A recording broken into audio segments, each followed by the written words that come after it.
el primer punto que quiero hacer es que esta idea de que la política monetaria no tiene o no tuvo un efecto relevante como causante de la crisis está básicamente anclado a esta idea de que, bueno, si juzgamos el quehacer de la política monetaria por la trayectoria de la inflación en los años previos, en un contexto de una economía creciendo sólidamente, mal podría uno echarle la culpa a la política monetaria respecto a lo que pasó en la crisis. Yo tiendo a concordar con esa hipótesis, ¿ya? Pero creo que hay un matiz.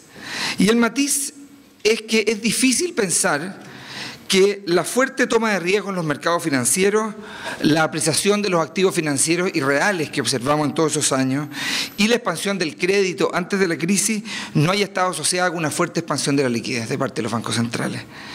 Con eso no estoy diciendo que la política monetaria sea la causa de la crisis en absoluto, pero sí creo que es el momento de empezar a reflexionar con cierta distancia respecto de qué rol le pudo haber caído a la fuerte expansión monetaria y a las tasas bajas para generar esta expansión de crédito y la toma de riesgo en general. Algunas reflexiones que quiero compartir.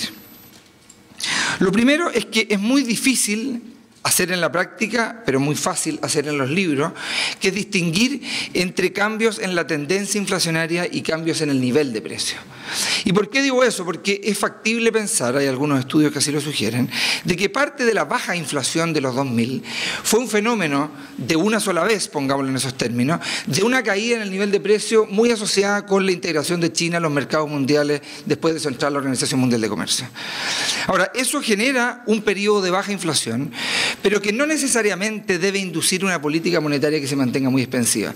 E insisto en este punto, distinguir eso en un libro de texto respecto a un cambio en una sola vez en un nivel de precio, que no necesariamente requiere una respuesta de política monetaria, en cambio, sí un cambio en la tendencia inflacionaria que sí lo requiere, es algo muy, muy difícil de hacer. Hago este punto no con el ánimo de revisitar el pasado, sino que creo que no es descartable que hoy en el mundo estemos en un fenómeno que no sea demasiado distinto. ¿Por qué la inflación se mantiene tan baja en el mundo? Bueno, es posible que cambios tecnológicos en la productividad de los servicios y en un montón, y cambios en el grado de competencia en algunos sectores, esté generando que en sectores importantes los niveles de precios se estén ajustando a la baja. Eso se manifiesta en cifras de inflación relativamente bajas, pero es más bien respuesta a un cambio en lo que yo llamaría un cambio en el nivel de precio y no necesariamente en la tendencia de mediano plazo de la inflación. Y eso hace que sea muy difícil para los bancos centrales calibrar verdaderamente el grado de impulso monetario que deben tener. ¿Qué hacer? Yo creo que la política monetaria debe ser lo suficientemente flexible como para permitir desvíos de la inflación respecto de su meta por un tiempo prolongado, si así se requiere. Ahora, esto es difícil de hacer, especialmente para los países que no tienen gran credibilidad inflacionaria. Para los países que llevan 70 años de éxito inflacionario, entonces desvíos sistemáticos e importantes de la inflación respecto a sus metas, que no requieren una política monetaria para llevar rápidamente la inflación, exactamente por esta distinción entre cambio en precio relativo y cambio en tendencia inflacionaria, es algo que no todos los bancos centrales tienen capacidad de hacer. Yo creo que los esquemas de meta de inflación, cuando uno lo mira en perspectiva, han funcionado bastante bien y creo que hay que perseverar en ellos. Combinan, pienso, una buena dosis de discreción y reglas, pero sí visualizo un desafío importante, especialmente para los países en desarrollo que están en permanente construcción de su credibilidad monetaria, en cómo hacerse cargo de estos periodos donde la inflación puede, por un tiempo bastante prolongado, diferir de las metas por razones que no necesariamente justifican un actuar de la política monetaria. Una visión demasiado estricta sobre el horizonte de política monetaria o una discusión demasiado mecánica sobre expectativas de inflación a un plazo fijo de desanclaje puede atentar contra una política monetaria óptima. Es un primer contexto, un primer tema que yo quisiera mencionar. Lo segundo es que los mecanismos de transmisión de la política monetaria de alguna manera han sido bastante más amplios, sofisticados de lo que cualquier libro de texto hubiese sugerido. Dos hechos. La expansión de los 2000 no se tradujo en una inflación de bienes, pero sí en una fuerte inflación de activos. Si nos vamos después de la crisis, claro, en una primera etapa está la contracción en el multiplicador monetario, el exceso de demanda de dinero, que la inyección de base monetaria por parte de los bancos centrales simplemente lo que busca es evitar un colapso muy grande de la actividad, pero ya normalizado el sistema financiero algunos años después de la crisis, tenemos nuevamente una expansión monetaria muy significativa. Después de todo, no habíamos tenido experiencia de 10 años en tasa eventualmente cero en los principales países, donde la política monetaria parece estar teniendo un impacto importante sobre precios de activos y no tanto sobre precios de bienes o actividad.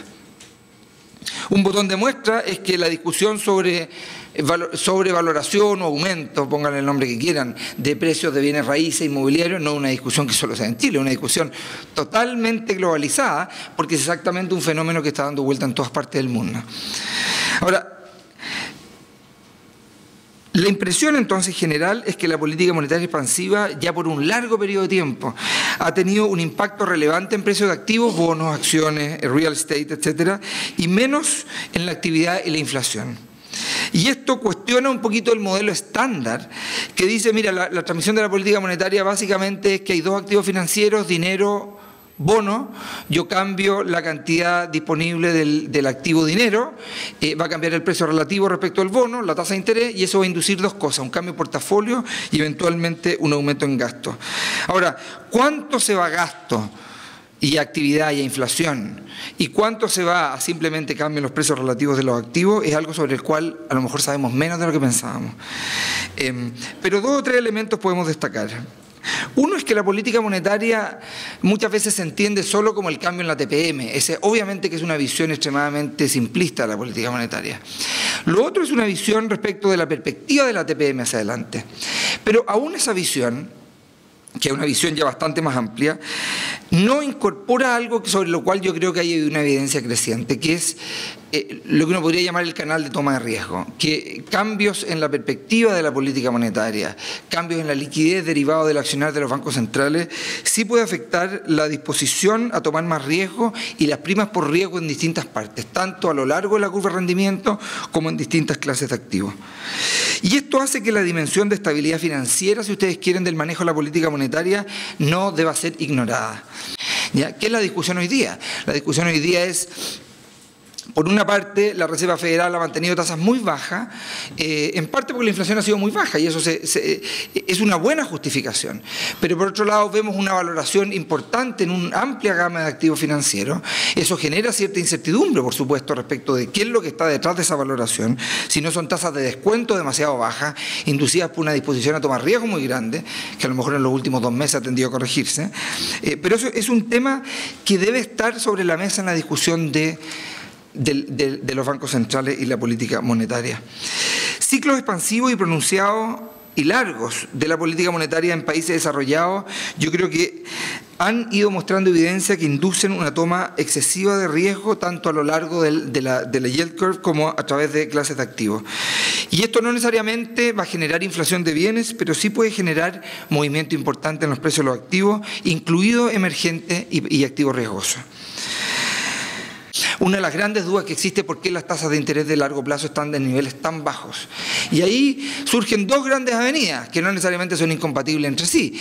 Avenidas más bien de tipo estructural, que dicen, mira, con el envejecimiento de la población, el exceso de ahorro en un montón de países, eso colapsa. Y cuestionamiento al crecimiento de la productividad en el mundo, dicen, mira, las tasas reales de largo plazo están en el suelo y eso explica por qué las tasas largas se mantienen tan bajos.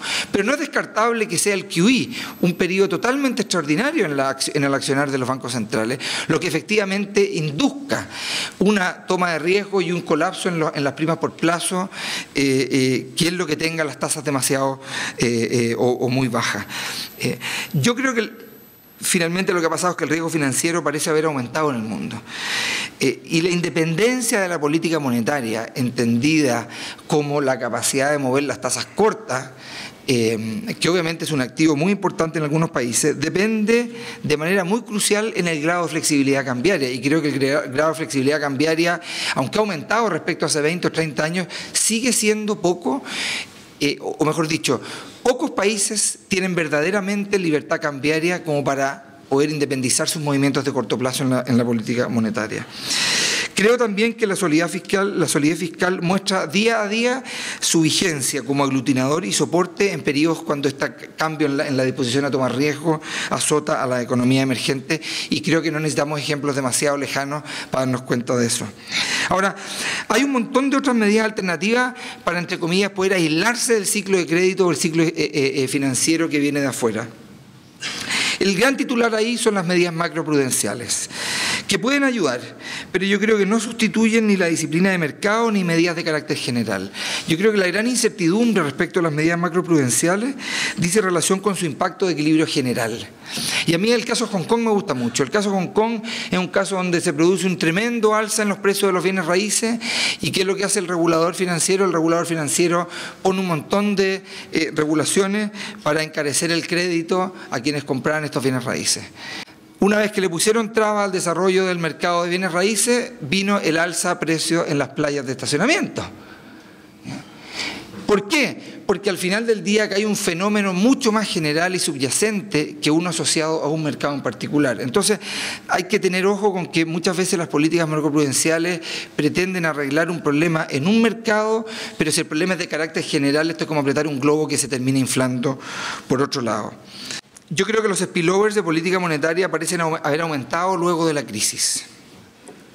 No sabemos si esto es duradero o si es puntual, pero yo creo que todo apunta a que en las condiciones actuales la diferenciación empieza a valer mucho. Siempre ha valido la diferenciación, pero en circunstancias como las actuales, donde hay mucho espacio a la volatilidad de flujos y la volatilidad de precios de activos, yo creo que el espacio a la diferenciación vale mucho. Y la diferenciación, yo creo que hay tres dimensiones que son relevantes. Pueden aparecer un poco como lugares comunes, pero no por eso no los voy a mencionar. Yo creo que crecientemente la diferenciación en las cuentas fiscales pasa a ser relevante. O sea, a propósito de lo que mencionaba Cecilia respecto a si los países hoy día están más preparados o menos preparados a hacer frente a shocks, no un problema solo de que las cuentas fiscales permitan hacer una política monetaria contracíclica, no solo eso, sino que también respecto de verdaderamente la credibilidad que los mercados financieros le entregan a la capacidad de endeudamiento de los gobiernos. Lo segundo, el esquema cambiario. Yo, a medida que pasa el tiempo y la experiencia va dando cuenta de que la capacidad de mantener un tipo de cambio flexible, verdaderamente flexible, creo que es tremendamente atractivo, no para aislarse del resto del mundo, pero sí para acomodar mucho mejor estos cambios en la toma de riesgo, en la disposición a tomar riesgo, que creo que es el centro. Y lo último, que es un tema que también podemos conversar después, es la capacidad de las instituciones financieras para absorber los movimientos bruscos en precios de activos. Yo creo que hay que pensar en esa dimensión. Y en esa dimensión, no tanto en la toma de riesgo, sino que verdaderamente cuál es la estructura de financiamiento de las instituciones financieras. Porque aquí lo que causa la crisis no solo es el deterioro en la calidad de algunos activos, sino que es que si yo financio activos riesgosos con pasivos de corto plazo exigibles en cualquier minuto a tasa fija, entonces ahí se produce el problema de liquidez y el problema mayor en la institución financiera. Otras instituciones cuya estructura de financiamiento es distinta, ya sea porque pasan el riesgo del activo al tenedor de la cuota, digamos, o porque sus pasivos, como las compañías de seguros, sus pasivos son de tasa fija, pero son de largo plazo y no son exigibles, están mucho mejor preparadas para absorber estos cambios en la valoración de los activos que otras instituciones. Entonces creo que la regulación apuntada en esa dirección es la que, sobre la cual hay que poner el énfasis, y es esa capacidad de las instituciones financieras de absorber estos cambios en la toma de riesgo probablemente lo que distingue a los países que mejor se van a acomodar a estos cambios y los que van a sufrir un poco más. Eso, muchas gracias.